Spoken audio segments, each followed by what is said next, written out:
it struck me as inevitable, first of all, um, one could not avoid foundational languages.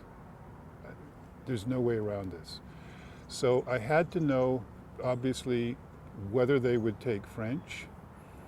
I quickly understood that they had to know how are they going to deal with Cree? Could they even deal with it in syllabics? So these were important questions for me, but these guided how I understood after a while the situation of Edmonton as a particular kind of city growing in a particular time.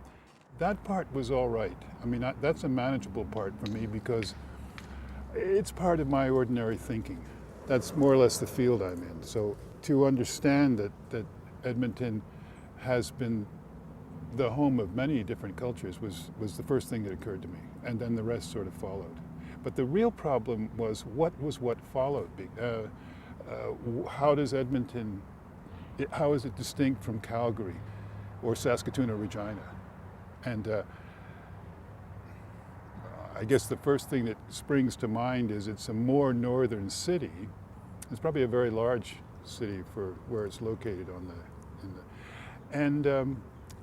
the other thing that one cannot escape with a city like Edmonton is that people come here. This city has really grown from immigration, particularly following the Second World War because of oil and everything else. And the city has expanded a great deal since then, but even obviously from the very beginning it was a city of immigration. I mean, from the beginning, before there was a city, it was a Cree gathering place. And over time, there was intermingling of Cree with French, and to a degree that we sometimes forget. The working language up until about the middle of the 1880s in the West was French. And people have just totally forgotten that. Then there was a mixture language between Cree and French, which is called Michif, which I thought had to be in there as well, because this was the language of trade, it was the language of the voyageur, it was an intermediary language.